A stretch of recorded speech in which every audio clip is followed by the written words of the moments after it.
Hello and welcome to another anime lore and theory video. I'm Shergok, your host, and today we are going to take a closer look at why Narberal, one of the most unsafe player-these battlemates, is so popular among the human population. But before we're going to take a closer look at any of this, let me quickly thank my Patreons for supporting this channel, as well as say thanks to all users of the YouTube thanks function for making one-time donations. And with that said, let's get to the topic at hand. So, why is Narberal liked even though she's so dangerous? Well, first and foremost, why is she so dangerous? And she is one of the 4 very unsafe player-these battlemates.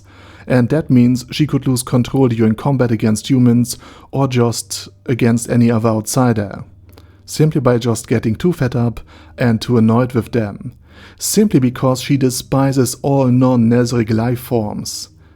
However, as we've seen with how she treats Enri, if someone shows her even a little respect, or rather, to her Overlord, she might be alongside her more evil-aligned sisters, maybe even able to show a bit of goodwill, which makes her being well-liked all the more surprising.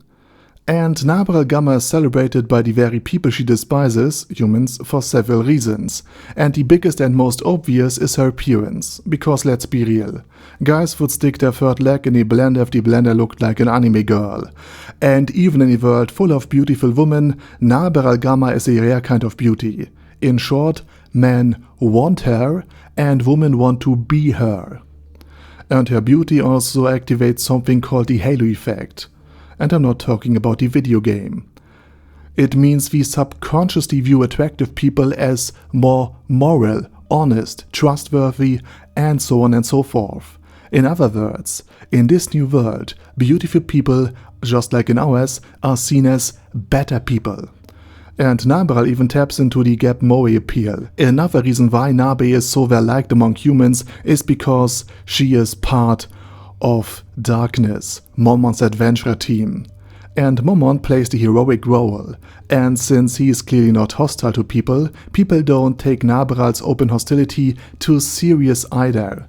So instead of seeing her as aggressive, many simply see her as stoic, and then afterwards, after talking to her, as very assertive. Another major reason for why she makes such a strong impression is her combat abilities. Just when Momon announced that Narbe could actually use 3rd tier magic, most of the adventurers present in the Adventurer Guild at that time openly gasped, simply because this was such a stunning feat for the new world. And of course, she proved her power in front of witnesses, like for example Inferior, and of course the Swords of Darkness, and later in front of Evil Eye and the rest of the capital city of the Riastais kingdom. So nobody really questions her power, and many admire her for it.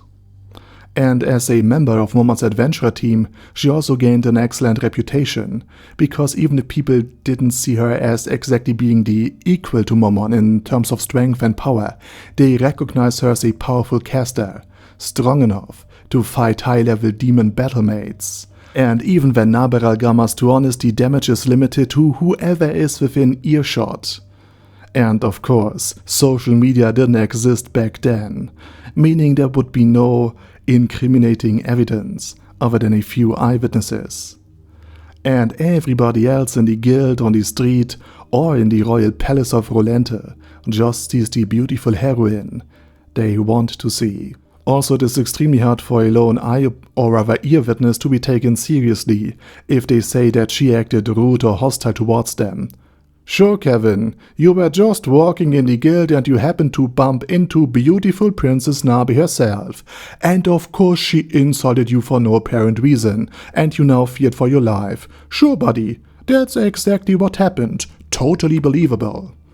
A heroine of humanity who's fought literal demons in battle would totally hate regular humans without any reason, right? What's next? Momon the hero is actually undead? Or maybe even he's the sorcerer king in disguise? Gavin, shut up. Nobody wants to hear trash talk Narbe.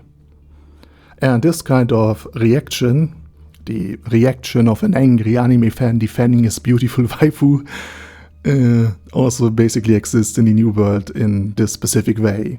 And this means that the few eyewitnesses who do experience her rudeness are more likely to stay quiet to avoid conflict with their peers. And you can't argue with a mob, and a mob doesn't make distinctions. You're either with humanity and its heroes, or you're siding with the Sorcerer King or the Demon Emperor Yaldabaoth, or any one of the many other hostile things that just want to see humans dead or lightly seasoned. Especially in medieval settings where your reputation was everything and where trials were based more on the reputation of a person and how many people they could get to vouch for them. This was even more important to protect one's social standing than it is today. So in other words, good old peer pressure allows Narberal to get away with saying some pretty nasty stuff. And finally there's still Momon, or rather Eins.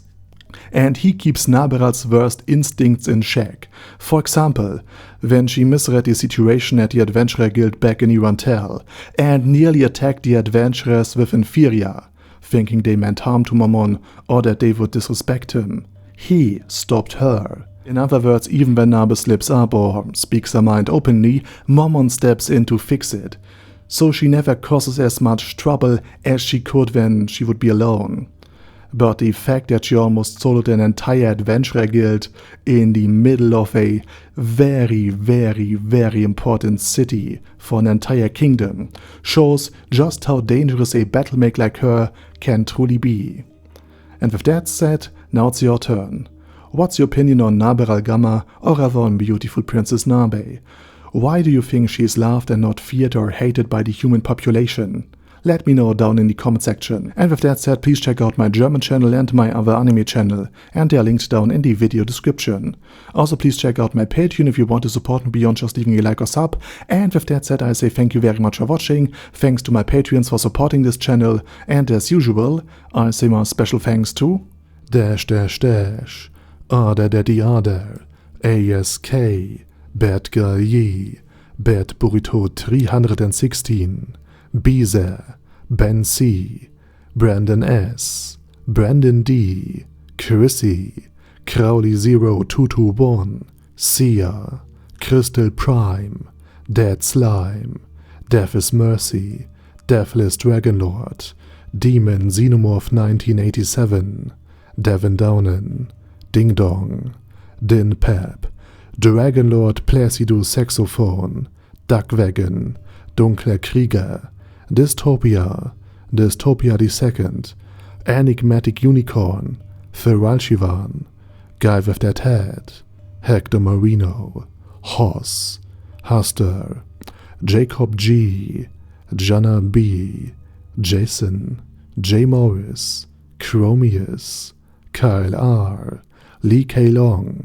Legendarius, Le Louche Britannia with a Mustache, Lexus Fox, Lord Nishikian Rai, Lord Touch Me, Loverazor, Merowek, Mr. Shoes, Mr. Tweaker, Michael R, Michael Y, Nope, Oh Hell No, Normal Toad, O'Kill, Overlord General Gasper, Paddy Pentum, Personage, Ruru, Primus 11, Rhinomere, Q&A Caracos P, Shergox's Daddy, Shadow Lightning Wolf, Shrine Keeper, Sir Axolotl, Super Tier Magic Batista Bomb, Supreme Cheese, Staris, Ted, Texas Deer, The Orc Warboss, Rocket Smasher, T.E. Wang, Vash Hawkeye, Vegito27, Venture Fanatic, Wilhelm, Xenokai, and Sonagon. Thanks guys. Anyway, have a nice day, and I hope to see you all again soon on my next video.